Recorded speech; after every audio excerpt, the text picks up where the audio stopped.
Bonjour, bonsoir à toutes et à tous, très chers viewers cinéphiles, c'est Rafi, j'espère que vous allez tous très bien, je suis très heureux de vous retrouver pour cette nouvelle night critique rétro où, vous l'aurez vu dans la miniature et dans le titre de la vidéo, nous allons parler de ce qui est tout simplement, je pense pour moi finalement, après mûre réflexion avec ce qu'il y a avec les dragons, les Madagascar, enfin surtout le deuxième film, avec les Shrek, avec Kung Fu Panda, avec le chapeau T2, le robot sauvage. Honnêtement, vous connaissez un peu mon parcours pour ceux qui me suivent par rapport à DreamWorks.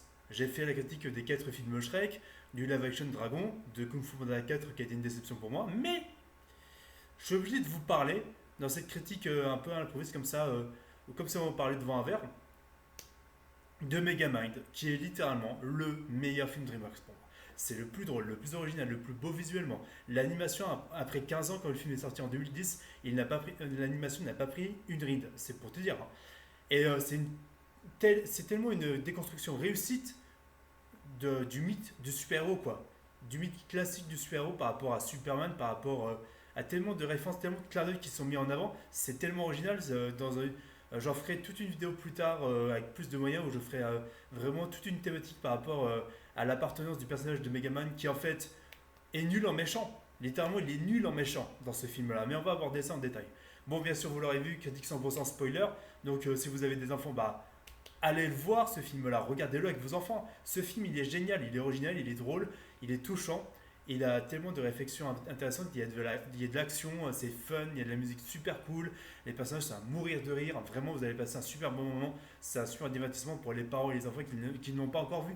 C'est un film à voir et revoir qui a marqué ma génération. Donc, film que j'étais allé voir à Pralou, une station de ski, il y a déjà. C'était en 2010, Noël 2010. Le film à l'époque, il n'avait pas fait beaucoup de succès comparé à Moi Moche et Méchant en 2010, qui traitait du même sujet, un méchant anti-héros.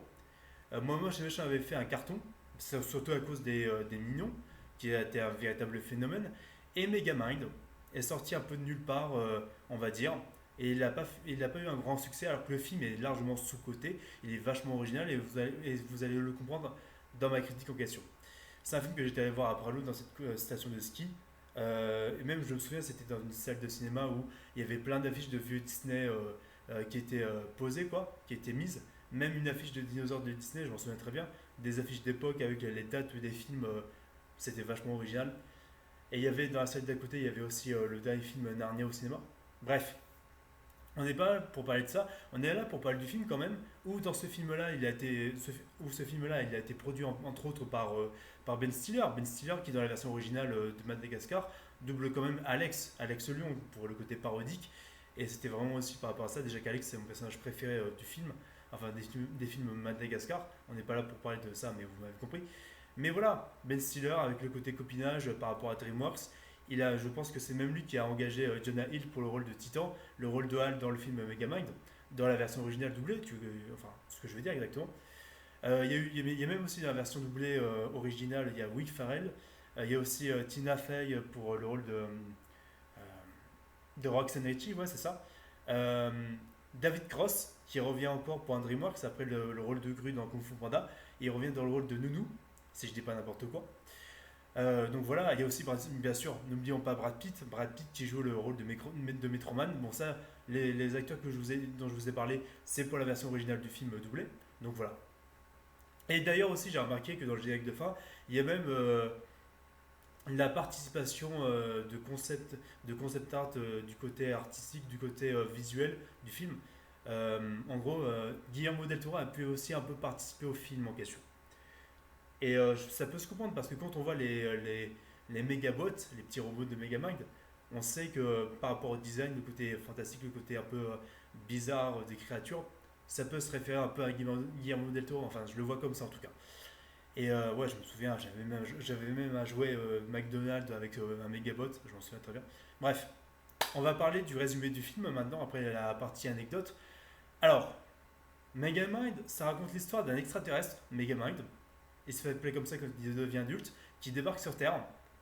Et en fait, il va atterrir en prison, tandis que son rival, Metroman, son futur rival, Metroman, une sorte de Superman, mais en plus crâneur, avec à côté Elvis Presley, tu vois, va atterrir chez les riches, tu vois, dans une famille de riches. Et en gros, au fur et à mesure, ils vont grandir dans leur vie. Et c'est là qu'ils vont prendre deux virages complètement différents. Du coup, Megamind qui va devenir le génie du mal qui veut anéantir Metroman, le protecteur de la ville de Metro City. À un moment donné, il y a une dernière confrontation entre Megamind et Metroman qui va en gros chambouler, sans vous spoiler, qui va largement chamboler ce qui se passe réellement à la base sur la confrontation entre ces deux personnages et la conséquence que ça va avoir dans leur univers et enfin dans la ville de Metro City. Et en gros, le destin de Megamind ne va pas se passer comme ce qu'on aurait imaginé à la base. Donc, qu'est-ce que j'en ai pensé de ce film? Avec les éloges que j'ai mis en avant au début de la critique, c'est un putain de chef-d'œuvre. C'est un putain de chef-d'œuvre. Ce film, il est exceptionnel. Il est drôle, il est touchant. Il y a tellement de thématiques vachement intéressantes comme l'abandon, la recherche de soi, l'acceptation de la différence, l'acceptation, enfin, l'idée, le destin, l'idée de de choisir son propre chemin, de faire sa propre vie, comparé comparé à ce que la société nous prédestine. Ça rappelle un peu la thématique de Man of Steel, hein, justement, avec les Kryptoniens clonés qui n'ont pas de libre arbitre et qui n'ont pas cette réflexion, comment dire, d'avoir un sens d'humanité, un sens, on va dire, un sens de libre arbitre et de choix dans la vie, quoi. Ce qui peut aussi se référer par rapport à Jor-El et à sa femme, Lara, dans le film de Man of Steel de Snyder, où en fait c'est aussi des Kryptoniens clonés, puisque ça fait des millions d'années déjà ou des milliers d'années que les Kryptoniens se sont clonés dans ce film-là, et du coup ils avaient une logique qui leur était prédestinée à la base. Alors que Kal-El, c'est la première naissance naturelle depuis des siècles, et que Clark Kent, Superman, bah, c'est le dernier Kryptonien authentique, quoi. Si ce n'est aussi le dernier Kryptonien dans l'univers de Snyder chez DC. Bref, mais en mettant de côté Man of Steel que j'avais vu au cinéma comme si c'était hier, c'est pareil pour Megamind, mais en fait Megamind va à l'opposé de tout, mais de tout ce qui se fait en termes de ce film de super-héros. Déjà, il y a beaucoup de techniques de fusée de Chekhov, c'est-à-dire des éléments placés en acte 1 ou en acte 2 pour revenir dans l'acte 3 pour comment dire, créer un sens logique dans le scénario. Déjà, Megamind, il n'est pas bon en méchant. Ça, j'en ferai une vidéo plus tard sur l'analyse du personnage. Megamind est un méchant raté. Il est très intelligent, il est très inventif dans ses combats et c'est un gars, c'est un gars, et ça ils le disent dans le film au fur et à mesure dans son évolution, qui n'a jamais abandonné un seul combat pour la réussite, pour la gloire, mais il s'amusait de ça aussi. Il a cette idée de toujours persister pour affronter Metroman, et aussi parce qu'il y a cette idée où Megamind essaie de chercher un sens dans sa vie, et en fait il y a eu des circonstances où il n'a pas eu de parents réellement, et que dans des circonstances où il a été élevé de la pire des manières, en prison du coup. Et en fait, il y a cette idée où tu peux choisir ton destin, tu peux choisir qui tu veux être, et en fait, tu n'es pas obligé de devenir ce qu'on te force à te prédestiner à la base. Même si les parents de Megamind, quand il est bébé, qui part de leur planète, là, les aliens, ils lui disent en gros, t'es prédestiné à faire ceci, cela, mais c'est coupé au moment où il y a le bocal, la petite fusée qui se ferme justement, pour remettre en question justement le spectateur, pour lui faire dire, bah, peu importe ce qu'ils ont pu dire les parents de Megamind. Puis de toute façon, on ne sait même pas quel est le véritable nom de Megamind. C'est comme ça qu'il s'est appelé Megamind parce que il est très intelligent, il a un gros cerveau, tu vois, il a de l'inventivité même pour faire échapper les prisonniers qui l'ont élevé, tu vois, dans la prison de Metro City. Enfin, vraiment, quoi. Et il est même carrément, Megamind, il a ses lacunes en termes de paroles, il dit des mots qui n'ont aucun sens, en fait, il a du mal à s'exprimer, il y a des termes, il a des lacunes en termes de connaissances. Par exemple, quand il va à la mairie, quand il a pris en otage Metro City après avoir entre guillemets vaincu Metroman, il y a cette idée où vraiment il va prendre la mairie, il va devenir maire de Metro City, et en gros voilà, il va voir pour la première fois des fenêtres, il va s'étonner en disant qu'est-ce que c'est que ça, on dirait des écrans avec la même image qui passe sur toute la chaîne, et en fait t'as Nounou justement qui va lui dire ah, maintenant c'est des fenêtres, machin, il va découvrir ça, il va regarder la fenêtre comme un enfant, enfin voilà, c'est Megamind, c'est un grand enfant très naïf qui essaye de se faire un genre, mais qui a que des lacunes parce qu'il essaye d'être ce qu'il n'est pas, en fait. Et on se rend compte qu'au fur et à mesure dans son évolution, c'est un personnage qui est brisé. C'est un personnage Megamind qui, et ça je vais en parler de ma vidéo de travailler pour beaucoup plus tard, c'est un personnage qui a du mal à se faire sa place et qui se donne un genre en voulant être méchant, mais en fait ce qui fait de lui ce qu'il est, c'est sa créativité, quoi. Et il accepte ça à bras ouverts au final, bah, que même quand il exprime mal les mots comme holo alors que ça se dit halo, voilà, déjà que Nounou ça lui sert un peu de guide spirituel, on va dire, Nunu, il a toujours été là pour s'occuper de lui depuis petit, quoi. Donc voilà. Il y a cette idée où Megamind essaie de se construire, il essaie de faire dans l'originalité à chaque fois. Il fait toujours des entrées théâtrales pour affronter Metroman. Metroman qui est le Elvis Presley comme pas possible, qui adore ses fans, mais qui a un crâneur comme pas possible, qui se la pète, qui a une grosse mèche, tu vois, de gros crâneur. Enfin, laisse tomber. Comparé à Clark Kent, tu vois, Superman qui a une petite mèche sur le côté pour montrer son imperfection et son côté proche des humains, quoi.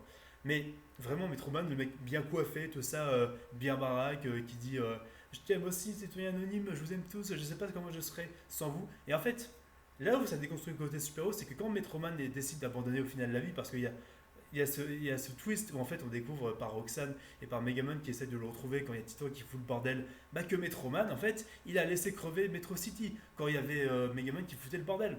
Parce qu'il voulait se faire. Il voulait devenir rocker et il a fait n'importe quoi, il a pas réussi. Mais il y a cette idée où voilà, tu as Metroman qui dit quand même à Megamind, quoi qu'il arrive, quand, quand le mal existera, il y aura toujours le bien pour l'arrêter. C'est le yin et le yang, clairement, comme il le dit si bien à Megamind. C'est très intelligent par rapport à ça, tu peux choisir ton destin. Et c'est vrai que oui, il y a des connards qui peuvent lâcher tout, qui peuvent faire genre qu'ils sont les meilleures personnes du monde, alors qu'en fait, c'est les pires connards qui vont abandonner, qui vont tout lâcher, même, même les espoirs des gens qui avaient de l'espoir sur eux, quoi. Et donc, c'est ce qui est reflété par rapport à Metroman, qui est lâche et qui est crâneur, et qui, voilà, voulait quand même montrer à Megaman qu'il pouvait être aussi autre chose que ce qu'il était de ce qu'on lui avait forcé à être, tu vois. Et ça, c'est vachement intéressant et c'est très bien réfléchi par rapport à ça. Et c'est une vraie déconstruction, on va dire, par rapport au mythe de Superman, au mythe du super-héros, quoi. Est-ce que James Gunn va reprendre ça? Parce que non, parce que James Gunn, je dis pas que Gunn va faire dans la parodie se moquer des personnages en question, même s'il le fait déjà dans les bandes annonces. On verra par rapport au film quand il sortira mercredi 9 juillet. Mais le problème de James Gunn, c'est que euh, on va voir par la suite, hein, mais comment dire.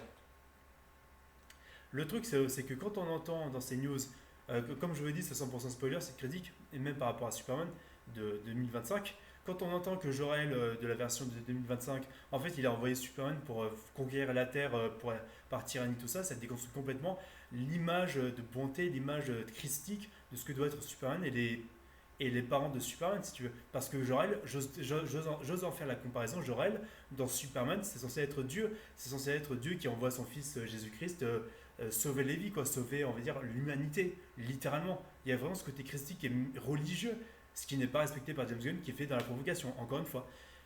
Là où voilà, James Gunn, il pourrait prendre, je sais pas, James Gunn pourrait prendre par exemple, on va dire, je sais pas, un Lex Luthor comme Nicolas Hoult, on verra par rapport au film. Au lieu de faire un Nicolas Hoult qui est amateur de femmes, on pourrait prendre un Nicolas Hoult en Lex Luthor qui a été frustré en amour, qui a perdu sa prunelle de ses yeux et qui en fait s'est renfermé pour devenir ultra compétent, ultra riche et pour se casser le cul pour devenir ultra puissant, en fait, on va dire. Et il voulait avoir toute la gloire sur lui et qu'en fait il y a Superman qui débarque, il est en mode putain, qu'est-ce que tu fous, frérot? Là, tu as tous les pouvoirs du monde. Moi, je me suis construit un empire. Je me suis cassé le cul. Et toi, tu débarques avec des putains de pouvoirs. Forcément, j'ai envie de te détruire. Je suis ultra jaloux de toi. Mais je suis pas sûr que Gunn va aller jusque-là non plus. Quand je dis ça par rapport à Lex Luthor, c'est parce que quand on voit le parcours de Hal, c'est un gros loser, c'est un blaireau, c'est un forceur par rapport à Roxanne. Certes, il est sympa, mais c'est un loser, quoi. C'est un nerd, tout ça. Et en fait, quand il obtient les pouvoirs par accident de Titan, enfin pour devenir Titan, voilà, il fait le kéké, il fait n'importe quoi, il fait le forceur avec Roxanne en la baladant dans les airs. Et Roxanne, elle aime pas ça.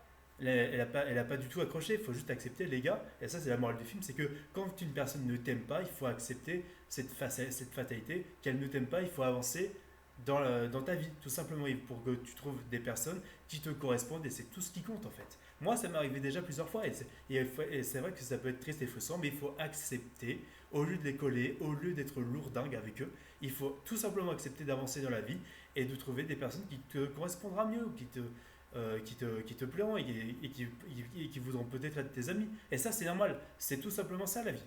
Et en fait, c'est ce que ne comprend pas Hal, qui en fait a déjà ce côté malveillant. Ou par exemple, quand il obtient ses pouvoirs de titan, il est prétentieux, il est crâneur, il fait le gamin, tu vois. Et même quand tu vois Megaman débarquer en papa des étoiles et Nounou débarquer avec son déguisement de belle maman des étoiles, t'as carrément Hulk qui va leur dire pourquoi vous débarquez là, on veut pas, moi je veux pas avoir d'ennui, allez voler des trucs chez ma voisine d'à côté, moi je veux pas avoir d'ennui, tu vois. Et il y a vraiment ce côté vraiment malveillant déjà de Hal à la base, qui est un gros loser, et c'est tout en fait. Même s'il est sympa mais avec Roxane, il est quand même lourd, et c'est ça qu'il faut comprendre. Et je pense que même, c'est que Hal, c'est un loser qui est lourd dingue. C'est un loser qui est lourd dingue. Là je me compare pas à moi, mais tu m'as compris, mais tout simplement, c'est juste cette fatalité où les gens peuvent pas forcément s'entendre avec toi parce que par rapport à ton comportement, tout ça, ça amène à tellement de choses. Et le côté manipulateur de Megamind, et ça a été très intéressant, qu'en fait, ça soit un méchant qui se remette en question et qu'en fait, il devienne gentil, qui découvre la gentillesse parce qu'il n'a pas connu ça en étant gamin. Il a été harcelé à l'école, il s'est fait bully par Metroman quand il était gamin, tu vois. Ils se connaissent depuis. Quand je vous dis qu'ils se connaissent depuis tout petit, depuis l'école, quoi. Et que même depuis toujours, t'as Megaman qui a toujours ses lacunes en parole, comme est seul, alors qu'on dit école. Et le fait aussi que Metroman utilise son école à la base, son ancienne école, pour faire sa base et pour vivre en ermite comme un con, au lieu d'aller aider justement, Metro City et les autres, et Roxanne. Il y a vraiment cette idée de lâcher, où tu te dis que les gens peuvent être des connards, quoi qu'il arrive, et malheureusement, ou peuvent être aussi, quoi qu'il arrive aussi parfois, des gens bien, des gens qui veulent bien faire les choses. Et ce qui est bien avec Megaman, c'est qu'il a cette originalité pour sauver les gens quand il débarque avec ses mégabots, avec son dessin de lui dans le ciel pour aller défoncer Titan dans la bataille finale. C'est très intéressant aussi, quoi. Et même la musique extra-digétique ressort très bien cet aspect-là du film, où vraiment il y a vraiment ce côté rock and roll avec du ACDC à fond les gamelles, avec Megaman qui fait le show, quoi, qui fait le kéké, même quand il débarque à la mairie, tu vois, pour prendre la place du maire. Et il y a vraiment ce côté mise en scène, tu vois, assez original du personnage, alors que tu vois, t'as Metroman qui fait le con, tu vois, qui danse comme un con, alors, et Hal qui devient Titan, et qui est brouillon, et qui est vraiment destructeur, et qui est vraiment l'antagoniste de fin, tu vois, vraiment le Superman maléfique. Un peu comme Ultraman, qui sera dans le film de James Gunn, de Superman, mais après Ultraman, je vais arrêter de parler de Superman en attendant par la suite, mais je crains le pire. Bref, on n'est pas là pour parler de ça. Tout ça pour te dire que voilà, il y a vraiment ce côté destructeur, même dans les combats qui sont assez amusants. T'as Megaman qui se cache derrière un mur avec son robot géant, il se bat avec des lampadaires, tu vois, avec Titan, avec des combats d'épée, il y a un peu de destruction massive, des explosions, c'est assez marrant là-dessus. Et c'est tout intéressant où tu vois que, pardon, il est dit que Metroman il est affaibli par le cuivre, machin, alors qu'au fait on découvre que quand Megaman essaie de capturer Titan avec une boule de cuivre, en fait t'as Titan qui explose le cuivre, et en fait on découvre que, Metroman il est pas mort, on va peut-être le chercher pour voir s'il il est encore là. Et on découvre justement le twist que Metroman il avait laissé tomber les villes, les citoyens de Metro City, Roxanne et compagnie, comme avec toute la morale et les messages que je vous ai dit au début, ce qui est vraiment assez intéressant par rapport à ça. Et vraiment, il y a vraiment des blagues qui sont bien placées. Et quand le twist nous est raconté par Metroman sur en fait qu'il était blasé, en fait il a utilisé sa super vitesse pour aller voir les citoyens de Metro City et se dire ouais, je me fais chier avec cette vie de super-héros. Quand on est super-héros, on a des responsabilités, on n'a plus de vie du tout. À H24, on est obligé de sauver le monde. Et donc, moi, et ce qui est très intéressant et assez paradoxal dans le sens où vraiment, Metroman, bah, il se balade un peu dans la ville, tout ça, et quand il est dans un bar, on va dire, il prend un milkshake qui tombe d'une serveuse au lieu d'aider les gens, il va piquer le cerf-volant d'un petit garçon, ce qui est assez marrant. C'est vraiment original par rapport à ça, et ça montre bien le côté je m'en foutisme et le côté lâche de Metroman qui a les mains dans les poches et qui veut choisir sa destinée, et qui a tellement été un crâneur qu'en fait ça l'a saoulé, et il a lâché littéralement les autres. Et quand il a utilisé sa super vitesse, c'est là qu'il y a eu qu'après il a eu cette ruse en mode oh là là, le cuivre ça m'affaiblit, Megamind, tu es trop puissant. Et à un moment donné, quand il y a Megamind qui est surpris, à un moment donné, je sais pas si vous avez vu dans le film pour ceux qui l'ont vu, t'as Metroman qui tourne la tête et qui pouffe de rire comme un gros bâtard pour dire que vraiment pour se foutre de la gueule de Megamind et de sa naïveté, tu vois. Et donc, ça amène au twist. En fait, il a pris un squelette d'une salle de laboratoire, Metroman, qui l'a balancé dans, dans le. Comment dire, dans le. Excusez-moi. Dans le dans l'observatoire secret de Megamind pour faire croire qu'en fait pour faire croire à sa mort tout simplement. C'est assez original par rapport à ça. Et là, quand j'avais vu cette scène là, je m'étais dit quand j'étais allé le voir en étant enfant, moi j'avais parié sur Metro Man en étant, pour que ça soit le gentil, parce que j'ai été élevé comme ça, j'étais un petit garçon. Mais c'était mal connaître DreamWorks à l'époque, c'était mal connaître les films d'animation. Et c'est ça qui m'a appris, ce qui m'a appris de marbre, on va dire, par quand j'étais gamin. C'est ça qui m'a pris, on va dire, par surprise. C'est le fait qu'en fait, le héros de l'histoire, ça soit le méchant qui est gagné, mais qui se laisse d'être méchant. Et c'est là qu'il va commencer à tomber amoureux de la jolie journaliste, qui va se faire passer pour quelqu'un d'autre avec ses hologrammes, je sais pas quoi. Et qui va tomber peu à peu amoureux de la femme qu'il aime, à ce qu'il a eu un crush. Et qui va commencer à mieux connaître les gens, on va dire, à mieux se sociabiliser, voilà avec ce parallèle où vraiment il est tiraillé pour devenir Megamind, pour rester Megamind et pour affronter un nouveau super-héros qui n'est pas un nouveau super-héros parce que quand je vous dis que Megamind il est très stupide, peut-être qu'il est très intelligent et créatif dans la création, dans la fabrication d'armes et tout, et d'appareils, tout ça, surtout quand on voit les mégabots, et quand on voit aussi l'espèce d'armure qu'il a fait pour Nounou, son corps de gorille tout simplement. Megaman, il est très con et très naïf parce que il est dans sa logique directe, il veut créer un nouveau super-héros. Et en fait, quand il voit que ça tombe pile sur Hal, il réalise pas que le mec, il est à côté de la plaque, il est complètement con. Et il essaye de l'entraîner, tout ça, mais en fait, il est que sur sa première impression. Il se dit, ah ça y est, j'ai mon super-héros, au lieu de mieux connaître Hal, tu vois.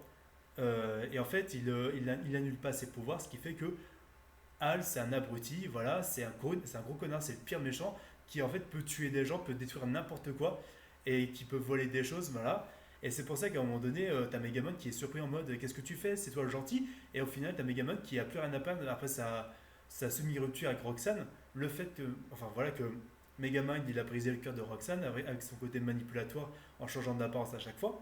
Et le fait que il va utiliser du coup ce prétexte de provoquer Titan en changeant d'apparence, en ayant l'apparence du papa des étoiles, je sais pas quoi, vraiment pour le provoquer, vraiment juste pour avoir la gloire et le combat qu'il voudrait. Mais en fait, on se rend compte que tout simplement ce film-là a compris a compris son message. C'est-à-dire, ça sert à rien d'avoir la gloire que tu veux, reste toi-même avant tout et choisis le destin que tu veux en faisant le bien autour de toi avant tout. Mais reste toi-même et ne sois pas ce que les gens ne sois pas ce que les gens voudraient de toi. Sois ce que tu veux, mais respecte les autres autour de toi. C'est ça le message que retiendrai de ce film-là. Et c'est très intéressant. Et c'est pour ça qu'il y a ce combat entre Titan et Megaman qui est assez brutal, assez spectaculaire. Mais il y a vraiment ces blagues aussi assez amusantes par rapport à The Mox. Quand il s'éjecte de son robot géant, t'as Megaman qui sort des faces de son robot, c'est assez amusant. Ça sent vraiment l'humour à la Mox. Le fait aussi que quand il attend comme un con Hal qui en fait vient pas le défoncer parce que Hal c'est un méchant au final et qu'en fait il est responsable par rapport à ça, bah en fait ce qui fait que Megamind en fait il reste devant la mairie comme un con alors qu'il y a les gens autour de lui, les gens commencent à partir, des ellipses ou encore une fois il reste comme un con, il fait semblant de jouer avec une voiture et d'accident comme un gamin tu vois, c'est un gamin qui a eu tellement de lacunes en éducation, il n'a même pas eu d'éducation parce qu'il a été élevé par des criminels qui lui ont juste dit les policiers c'est pas bien, les voleurs c'est bien, tu vois. Tellement de lacunes qu'en fait il est tâtonné, un peu comme moi, tu vois, dans mon vécu. Et en gros, voilà ce qui fait que parfois il a été naïf, parfois il a été con, mais il a cette façon de créer les choses qui est assez intéressante, ce personnage-là. Et même s'il est très créatif, il y a vraiment cette déconstruction du super-héros où en fait Roxanne Ritchie, elle joue pas du tout, on va dire, les femmes en détresse. Bon, certes, elle doit être sauvée par le grand super-héros, c'est-à-dire Megamind face à Titan, certes, parce que c'est un peu ce qu'on veut voir un peu dans ce genre de film-là de super-héros, mais Roxanne, quand elle voit les pièges, machin, de Megamind pour la faire peur, tout ça, elle n'a pas peur du tout, elle s'en bat les couilles, même quand elle voit l'araignée, elle n'a même pas peur de l'araignée, quoi. Ce qui fait que ça crée des idées vachement originales, comme quand elle souffle sur l'araignée pour tomber sur l'aide de Megaman et que t'as Nounou qui tabasse ce Megaman. Enfin, ça me fait tellement rire. Il y a vraiment des catchphrases, il y a vraiment des répliques comme le micron du mal qui sont tellement restés cultes pour moi. Et puis en termes de doublage, c'est vraiment réussi, c'est vraiment bien amené, c'est vraiment humoristique. C'est des catchphrases vraiment réussies. Enfin, le film est culte par rapport à ça. C'est vrai que c'est le film préféré de beaucoup de gens chez DreamWorks en tout cas. Et malheureusement, il n'y a pas eu le succès qu'il aurait dû avoir. Là où on a eu Moi Moche et Méchant qui fait de l'humour bébé, un peu bébête avec les mignons qui sont des mascottes un peu débiles, tu vois. Alors que Megaman avait proposé quelque chose de plus original et de plus legit, même si c'est pas de l'action, même si c'est pas du super-héros classique, même quand tu as l'impression que Metroman va débarquer pour sauver la situation. En fait, non, c'est encore Megaman qui est encore déguisé. Et j'ai envie de te dire, il y a cette idée où vraiment Megaman trouve son chemin, et c'est ce que Metroman voulait montrer à Megamind. Et c'est pour ça que Megaman à la fin devient le super-héros que les gens attendaient, au final. Et puis, vraiment, c'est un film qui d'ailleurs avait une scène post-générique, ça je l'avais pas vu au cinéma, mais une petite scène post-générique par rapport au personnage de Bernard. Bernard qui est doublé dans la version originale par Ben Stiller. Bernard qui est vraiment l'employé blasé, qui en a rien à foutre de la vie des gens, tu vois. Et voilà, en fait, il se retrouve à, comment dire, pas à ressusciter, mais à se réincarner, tu vois, après que Megaman l'ait gelé en petit carré, pardon. Donc voilà, c'est assez amusant par rapport à ça. Et puis, par rapport au comportement assez immature de Megamind, et ce côté un peu où il a des lacunes, tout ça, parfois il embrasse ce côté lacune, en fait, pour rester lui-même, et en fait, dans sa façon de dire holo, dans sa façon de dire allô, en fait, il dit holo comme une catchphrase de super-héros pour, comment dire, enlever les pouvoirs de Titan pour qu'il redevienne Hal, et puis c'est bien réussi par rapport à ça. Et cette acceptation du personnage où en fait il reste lui-même, il reste cool, il reste efficace avec tout ce qu'il a fait à la base depuis tout petit, c'est-à-dire les flingues, les inventions, tout ça, les petits carrés, voilà, pour dématérialiser un corps humain, un corps d'être vivant pour en faire un petit carré. Ce qui était montré au début du film quand il était à l'école, hein, quand il était petit, et quand il était exclu des autres. Donc voilà, encore une fois, la technique du fusil de Tchekhov qui est bien utilisée par rapport au procédé du film et qui est très réussi. L'animation est magnifique, les couleurs sont très belles. Il y a cette idée de conflit entre Nounou qui voilà est vraiment le complice parfait enfin vraiment le second parfait du méchant, qui est même un peu plus intelligent que Megaman parce qu'il le corrige à chaque fois sur les mots qu'il prononce mal, tout ça. Et il y a vraiment ce côté paternel de Nounou qui se sent rejeté parce que voilà, il a toujours été dans cette optique d'être un méchant. Mais voilà, Nounou, il a été dans cette acceptation au final, voilà. Euh, de suivre la voie de Megaman, Megaman qui se remet en question, qui dit euh, j'ai fait des conneries, euh, c'est vrai que voilà, j'ai pas été conscient de mes erreurs et que je donnerai tout pour changer ça, quoi, pour tout réparer. Et que c'est vrai que j'ai perdu mon meilleur ami, la femme que j'aime, tout ça. Donc là-dessus, c'est très brillant par rapport à ça. Et la relation entre les deux qui est assez humoristique et assez touchante et assez amicale. Vraiment pour te dire, Nuno, ça a toujours été lui qui a été là depuis le début pour Megamind, pour lui, tout simplement. Et il sera toujours avec lui jusqu'au bout, quoi. Toujours loyal envers lui jusqu'au bout. Et c'est ça qui est délirant avec ce film-là, c'est qu'il n'y a jamais, jamais, jamais eu de suite au cinéma. Je ne sais pas ce qui s'est passé chez DreamWorks, mais on dirait que tous les scénarios possibles ont été refusés. Je le dis franchement, tous les scénarios possibles ont été refusés. À la place, on a eu une série d'animation de merde avec une sorte de bande de méchants, alors qu'on aurait pu avoir ça au cinéma. On a pu assumer une saga de super-héros avec Megamind. On n'a pas eu ça. Bon, au moins, je suis content parce que en DreamWorks sous-estimé, il y a aussi Turbo, vous savez, avec l'escargot qui va super vite. Turbo, il y aura un Turbo 2 en 2027. Eh oui, 2027. J'espère que au moins le film sera bien. Et j'espère que Laurent Lafitte dans la version française sera toujours aussi excellent. On verra par la suite. Mais, j'ai envie de vous dire, honnêtement, pardon, pourquoi on ne crée pas de nouvelles sagas avec des films sous-cotés? Bon, certes, on a une suite avec les Croods. Moi, j'ai pas aimé les Croods 2, personnellement, même si l'animation était très belle, et même s'il y avait cette inventivité par rapport au design bizarre des animaux de cet univers-là, ok. Mais il y avait plus le côté aventure, il n'y avait plus le côté enjeu, quoi. C'est ça qui m'a assez déçu par rapport à ça. Mais sinon, c'est vrai que DreamWorks, ils ont toujours essayé de faire de la créativité, de tester toujours quelque chose à chaque fois.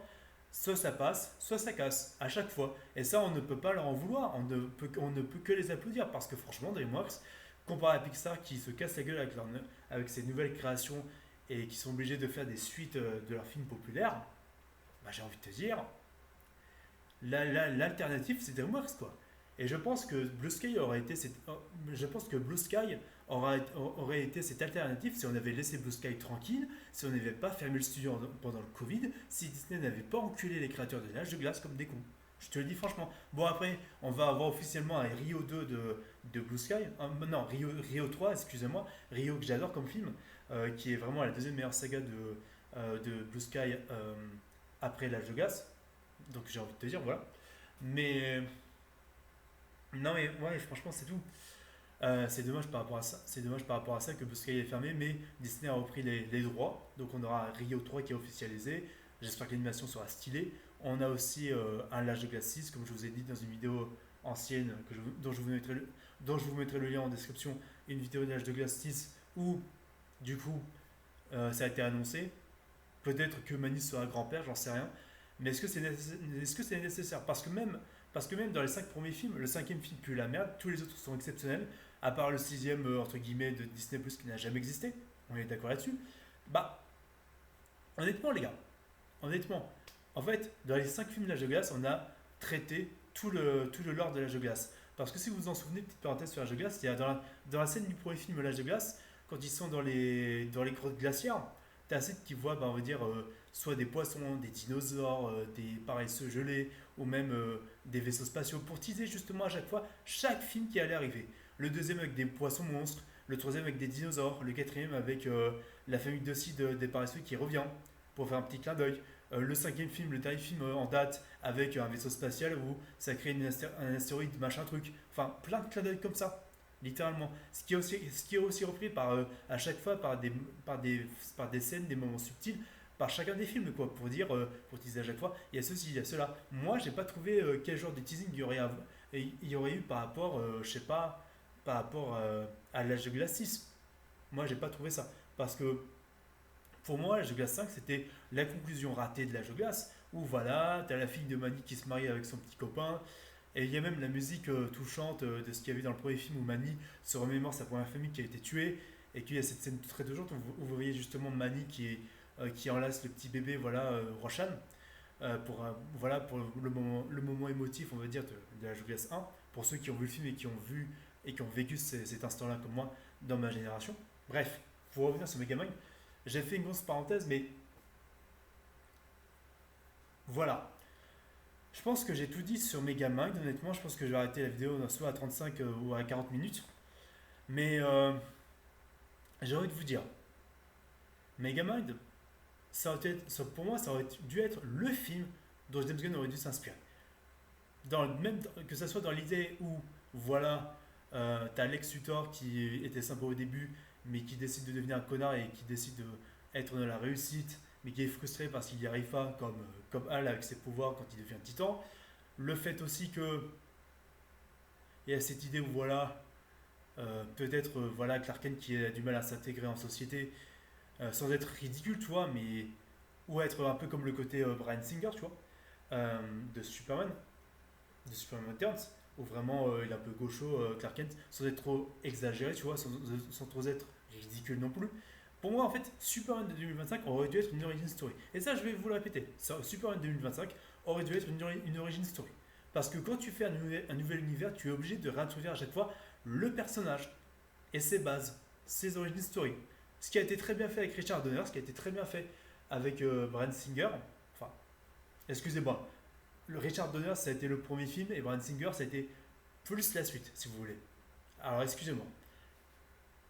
Donc voilà. Et bon, je vous parle même pas de Man of Steel. Est-ce que je suis vraiment obligé de vous parler de Man of Steel? Non, je ne crois pas. Vous avez pensé que je ne pense qu'à Man of Steel alors que c'est faux. Je vous ai dit aussi qu'il y avait Christopher Nolan, Bryan Singer, Tim Burton qui avaient fait d'excellents films. Excusez-moi, petit lapsus. D'excellents films d'ici. Green Lantern, c'était un film pas trop mauvais, même s'il n'était pas dingue et que au niveau Green Lantern, ça aurait pu être très bien dans les rares éléments qu'il y avait dans le film, mais que Green Lantern s'est cassé la gueule au box-office à juste titre. Bref, pour essayer de conclure sur Megamind, je mettrai une note de 18,5 sur 20 sur Megamind parce que c'est un film où vraiment c'est original, c'est frais, l'humour est grinçant. À DreamWorks, c'est ça, c'est la meilleure utilisation de l'humour à DreamWorks. C'est efficace, c'est touchant, c'est pas du tout cliché. il y a ce côté attachant des personnages, on reconnaît bien les caractères des personnages, et même il y a une scène à la fin avec Nounou qui fait croire qu'il est mort. Et en fait, j'avais pleuré quand j'étais petit, quand j'avais vu le film au cinéma, j'avais pleuré devant cette scène. Et le poisson qui était jeté dans l'eau, et en fait, il revit tout simplement, c'était à la blague à la DreamWorks.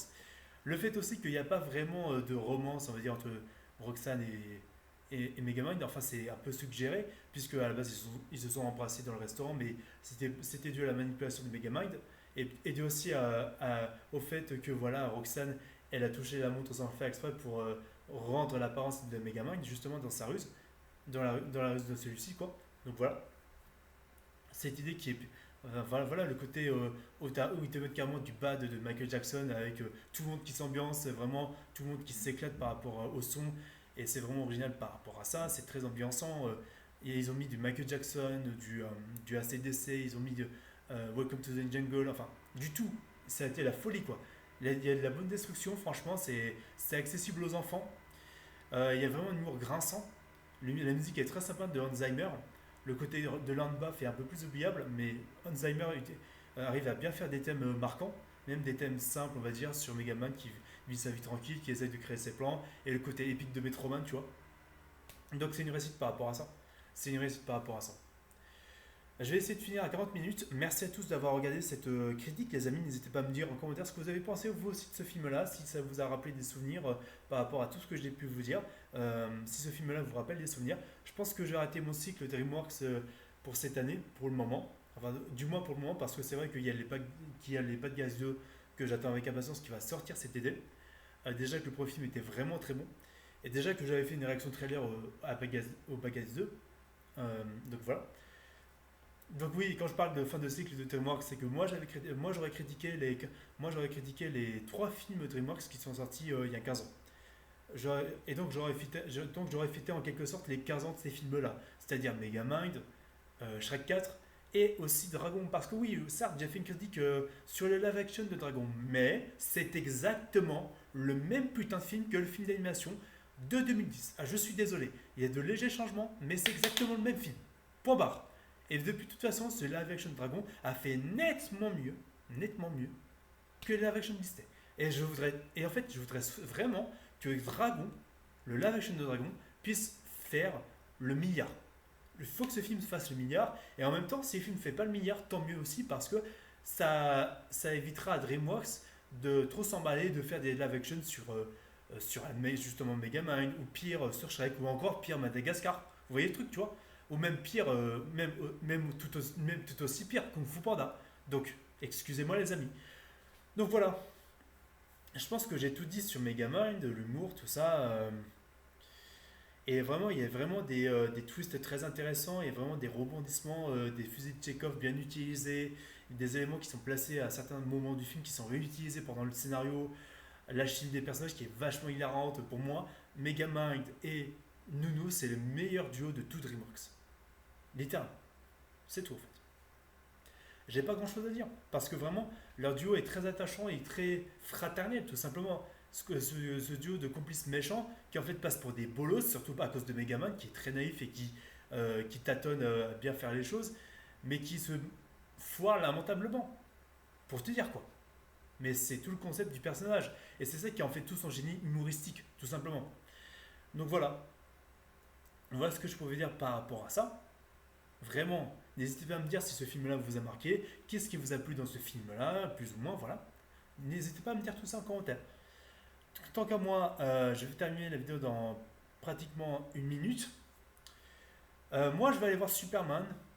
Si le film est bien, j'en ferai des éloges quand il sera nécessaire. Si le film est mauvais, j'en ferai des critiques négatives. Je ferai aussi la part des choses, quoi qu'il arrive. Même si vous savez que vous me connaissez, je ne suis pas du tout confiant pour ce film-là, on dirait que vous allez me dire que j'ai presque envie que ce film se casse la gueule. Oui et non, mais surtout non, parce que je voudrais que le film soit bien au moins. Mais j'ai pas envie non plus qu'il marche, parce que si c'est le côté James Gunn, comme je vous l'ai dit, si c'est le côté James Gunn qui est pourri mais qui marche au box-office, c'est que le public est con. Ah, je vous le dis franchement. Je suis désolé. Après, il y a des enfants qui vont aimer, comme je l'ai dit. Il faudra respecter le choix des enfants. Après, prendre des enfants pour des cons, ce sera ridicule et honteux, mais il ne faudra pas aller insulter les enfants. Parce que les enfants, ils n'ont rien à voir là-dedans. Je vous aurais prévenu. Depuis tout ce temps, je vous aurais prévenu. Et donc, réponse le 9 juillet. Tout simplement. Je pense que j'ai tout dit par rapport à Megamind. Je trouve. J'oublie pas de dire des choses. J'espère avoir un Megamind 2. On a eu un court-métrage qui était très sympa en tout cas de Megamind, où il affronte un robot géant. Donc voilà. Hum, L'animation qui est très stylée, les scènes d'action qui sont très drôles et assez inventives, assez amusantes et assez spectaculaires aussi. Et c'est vrai que Titan il est assez destructeur. Donc voilà. Merci à tous de m'avoir regardé. C'était Rafi. Prenez tous soin de vous. À la prochaine.